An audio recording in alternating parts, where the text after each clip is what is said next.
પૂર્ણ પોલીસ સ્ટેશનના ચેઇન સ્નેચિંગના ગુનામાં છેલ્લા 8 વર્ષથી નાસ્તા ફરતા આરોપીને પકડી પાડતી ઝોન 1 એલસીબી શાખા નાયબ પોલીસ કમિશનર સાહેબ શ્રી નાઓએ તારીખ 29/8/2024 થી તારીખ 7/9/2024 સુધી નાસ્તા ફરતા આરોપીઓ શોધી કાઢવા ડ્રાઈવ રાખેલી, જે અનુસંધાને મેયર પોલીસ કમિશનર સાહેબ શ્રી સુરત શહેર તથા અધિક પોલીસ કમિશનર સાહેબ શ્રી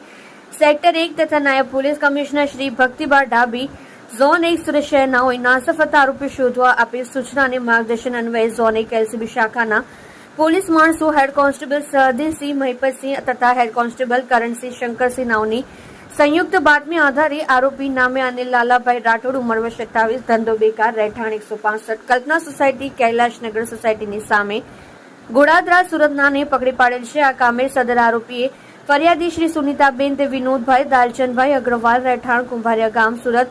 નાઓ ગઈકાલ તારીખ 12/6/2016 ના રોજ સવારના મંદિરે દર્શન કરી પરત પોતાના ઘરે ચાલતા જવા હતા,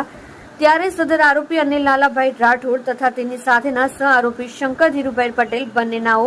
એક મોટરસાયકલ ઉપર આવી ફરિયાદીની ગળામાં રહેલ સોનાની હનુમાનજીના પેન્ડલવાળી ચેન કિંમત ₹42,000ની મોટરસાયકલની પાછળ બેસેલ અનિલ લાલાભાઈ નાઓએ સ્નેચિંગ કરી ભાગી ગયેલ હતો, જેને એલસીબી ઝોન 1 દ્વારા પકડી પાડી પૂર્ણ પોલીસ સ્ટેશન સોંપવામાં આવેલ છે. તમે જોઈ રહ્યા છો લોકચક્ર ન્યૂઝ 24 ઇબ્રાહિમ શેખની સાથે.